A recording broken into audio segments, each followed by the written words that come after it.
నమస్తే, good morning Telangana. నేను మీ journalist Manoj. ఇక రాష్ట్ర వ్యాప్తంగా ఒక విషయం చర్చనీయాంశం అవుతోంది.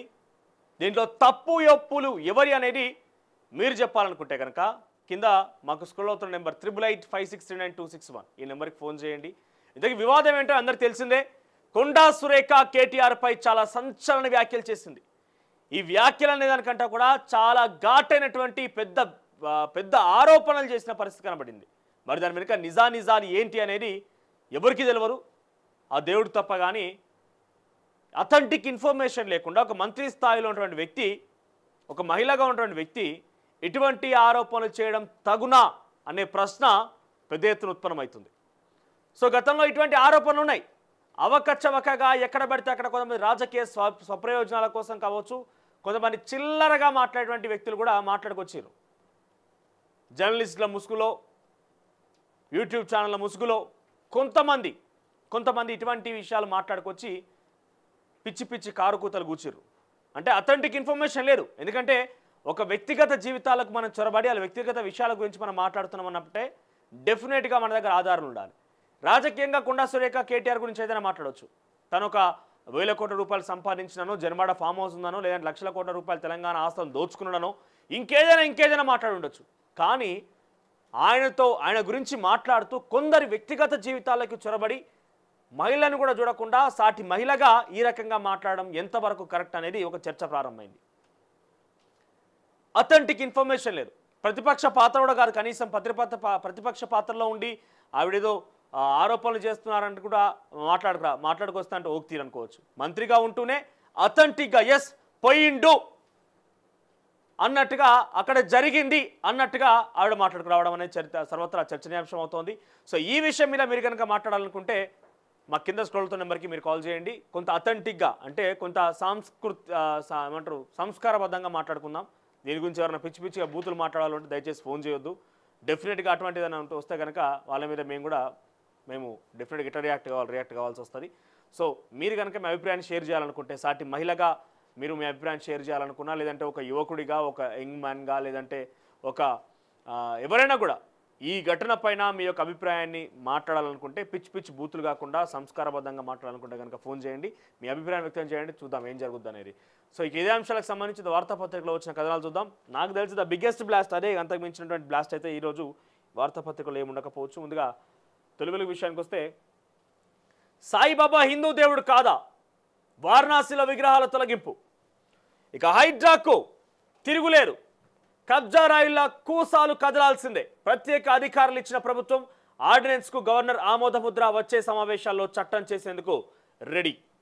ఇక పక్కనే హైదరాబాద్లోని హర్ష సాయి, సికింద్రాబాద్లోని జిఎన్ హోటల్లో బస. 2 రోజులుగా రూమ్ నెంబర్ 206లోనే మకాం. స్నేహితుడు ఇమ్రాన్ పేరుతో room booking, CC camera footage ఇవ్వని హోటల్ సిబ్బంది. ఇక అక్క నోరు జాగ్రత్త, కొండా సురేఖపై రేవంత్ సీరియస్.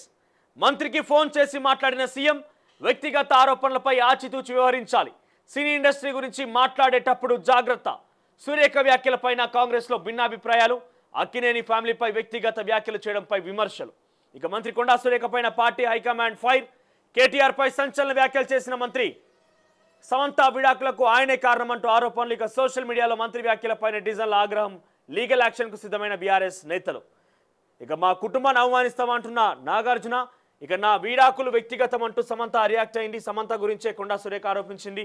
ఇక పక్కనే సిగ్గులేదా అంటూ ప్రకాష్ రాజ్ చాలా రియాక్ట్ అయిన పరిస్థితి కనబడింది. రాజకీయాల్లోకి ఇంత దుర్మార్గంగా మాట్లాడతారా మంత్రి అయినట్టు కూడా రియాక్ట్ అయ్యిండు. ఇక దీంట్లో ఆంధ్రయువత కథనాలు కనుక చూస్తే, ఇజ్రాయిల్ లక్ష్యం ఖమేని, ఇరాన్ అణుస్థావరాలు చమురు క్షేత్రాలపై గురి. ఇక దేశ ఆర్థిక మూలాలను దెబ్బతీయడమే ధ్యేయం. భద్రతా క్యాబినెట్తో నేతన్యాహు భేటీ. ఇక డిజిటల్ దోస్త్, స్నేహం చేయడమే మీ బలహీనత, అయితే ప్రపంచంలో మీ అంత బలవంతుడు ఎవరూ లేరు అని ఒకరు ఆంగ్ల కవి మైత్రికి ఉన్న గొప్పతనాన్ని చాటి చెప్పారు.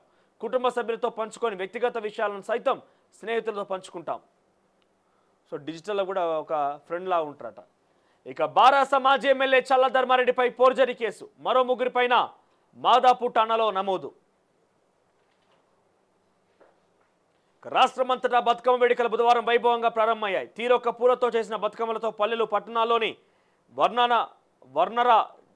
వర్ణరంజితమయ్యాయి.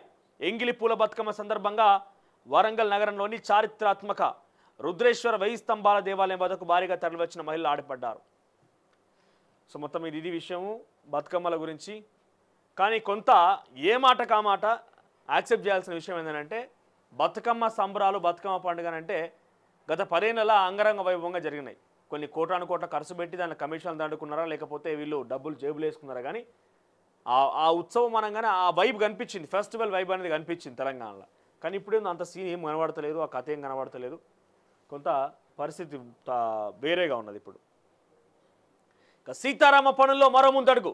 2000 కోట్ల డిస్ట్రిబ్యూటరీ నిర్మాణానికి రేపో మాపో టెండర్ ప్రకటన. త్వరలో మరో 2000 కోట్ల పనులకు. ఇక సన్నాల బోనస్ విడిగా చెల్లింపు నేడు విధి విధానాలు విడుదలయ్యే అవకాశం. రైతులకు 2445 కోట్ల మేర ప్రయోజనం. ఇక హైడ్రాకు రాహుల్ గాంధీకి ఏం సంబంధం అంటున్న సీఎం. ఇక పక్కనే మూసి కుంభకోణం వెనుక రాహుల్. పేదల ఇళ్లపైకి బుల్డోజర్లు పంపిస్తున్నారు. పిల్లాడు పిలిచినా వస్తానన్న ఆయన ఇప్పుడు ఎక్కడున్నారు? కేటీఆర్ తీవ్ర ఆరోపణలు. ఇక పీసీబీ ఉన్నట్లా లేనట్లా పొల్యూషన్ కంట్రోల్ బోర్డు ఉందా లేదన్నట్టుగా ఒక క్వశ్చన్ రైజ్ అవుతోంది. సిఎస్కు మంత్రి కొండా సురేఖ 70 పేజీల ఫిర్యాదు. చైనా దుండగుల సైబర్ దండయాత్ర. ఇక పక్కనే అచ్చంగా అమెజాన్ అడవిలా కొండ్రేడు అందాలిలా. ఇక విజయవంతమైన ఉద్యమం స్వచ్ఛ భారత్. ఇటువంటి ప్రయత్నాలతోనే దేశం పరిశుభ్రం. స్వచ్ఛతా కార్యక్రమానికి 10 ఏళ్లు పూర్తయిన సందర్భంగా ప్రధాని మోదీ.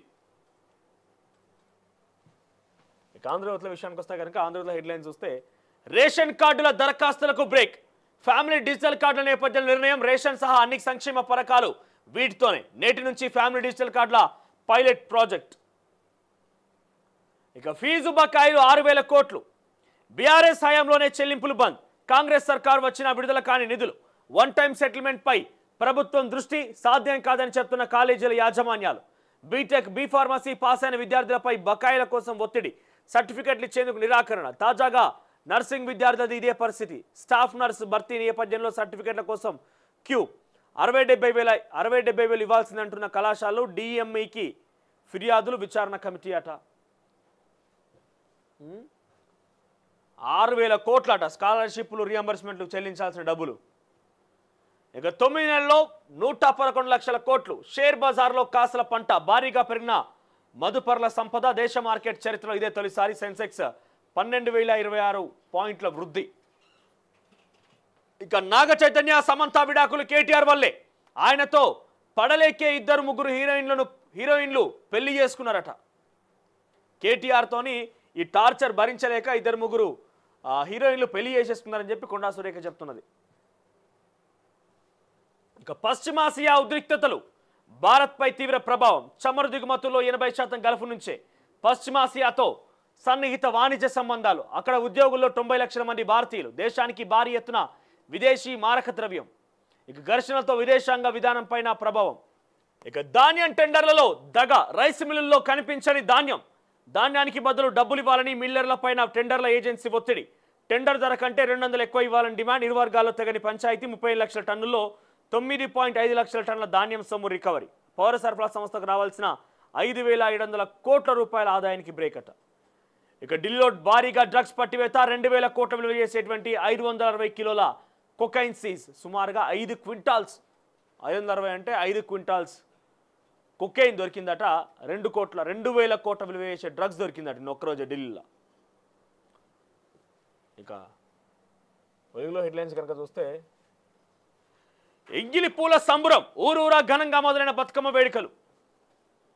ఇంకా కొండా దుమారం. నూలుదండపై బీఆర్ఎస్ ట్రోలింగ్తో రాజుకున్న చిచ్చు. దొంగ ఏడుపన్న కేటీఆర్ కామెంట్ల పైన కొండా సురేఖ ఫైర్. ఇక కొండా సురేఖకు కేటీఆర్ లీగల్ నోటీసులు. క్షమాపణ చెప్పాలని డిమాండ్. లేకుంటే పరువు నష్టం కేసు వేస్తానని హెచ్చరిక. ఇక మీ వ్యాఖ్యలు వెనక్కి తీసుకోనంటున్న నాగార్జున. నన్ను రాజకీయాలకు లాగొద్దని చెప్తున్న సమంత. ఇక బాధితులకు న్యాయం చేస్తాం. నిన్న జీవో నెంబర్ 317 బాధితులు పెద్ద ఎత్తున గాంధీ భవన్ ముట్టడి కార్యక్రమాన్ని పిలిపించిన నేపథ్యంలో అక్కడ పొన్నం ప్రభాకర్, మంత్రి కొండా సురేఖ, ఇతరులందరూ కూడా ఉన్నారు. వాళ్ళందరూ కూడా ఆ యొక్క బాధితులకి నచ్చజెప్పే ప్రయత్నం చేశారు. ఇక ఢిల్లీలో 2,000 కోట్ల కొకైన్ సీజ్. ఇక తగ్గుతున్న సర్కార్ ఆమ్దాని. ప్రతి నెల టార్గెట్ కంటే 2,000 కోట్ల తక్కువ ఆదాయం. కమర్షియల్ ట్యాక్స్, ఎక్సైజ్, రిజిస్ట్రేషన్ శాఖలు తగ్గిన ఇన్కమ్. వరద నష్టం పనులకు నిధులెట్లా అని ప్రభుత్వ తర్జన భర్జన. వరద సాయంపై కేంద్రానికి మరోసారి కోరాలని నిర్ణయం. చివరిగా నమస్తే తెలంగాణలో హెడ్లైన్ చూస్తే కనుక మూసీని మించి కాంగ్రెస్ కంపు, కూల్చివేతల వ్యతిరేకతను దారి మళ్లించేందుకే డైవర్షన్ పాలిటిక్స్. ఇక మంత్రి బాధ్యతతో ఎలా మాట్లాడాలి, విడాకుల వ్యక్తిగత విషయం లేనిపోనివి ఆపాదించొద్దంటున్న సమంత. ఇక కొండా సురేఖకు కేటీఆర్ లీగల్ నోటీసులు. అక్కినేని కుటుంబంపై ఎందుకీ పగ. ఇక గౌతమ్ అదానితో పొంగులేటి భేటీ, ఐటీసీ కోహినూరులో మంతనాలు. 2122 రూమ్లో సాయంత్రం సమావేశం. మీటింగ్కు గోప్యంగా ఉంచిన సర్కారు, విడుదల కాని ఫోటోలు, ప్రెస్ నోటు. మీటింగ్లో పాల్గొన్న రాహుల్ వ్యూహకర్త సునీల్ కనుగోలు. ఇక కూల్చివేతల భయంతో ఆగిన గుండె, ఇల్లు కూలుస్తారేమోనని ఆందోళనతో గుండెపోటు. గోల్నాక న్యూ తులసి రామ్నగర్ వ్యక్తి మృతి. ఇది ముమ్మాటికి ప్రభుత్వ హత్యనన్న విపక్షాలు. ఇక మూసీది లూటిఫికేషన్, కాంగ్రెస్కు డబ్బుల కోసమే ప్రాజెక్టు, రాహుల్ డైరెక్షన్లోనే బుల్డోజర్ రాజ్.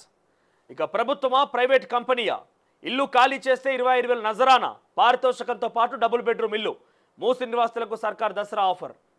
ఇక ఇజ్రాయెల్ హెజ్బొల్లా భీకర పోరు, లెబనాన్ భూభాగంలో ఇజ్రాయెల్ సైన్యం. సో ఇవి హెడ్లైన్స్గా ఉన్నాయి. అసలైన తొలి వెలుగు. ఫాలో వాట్సాప్ @తొలి వెలుగు official.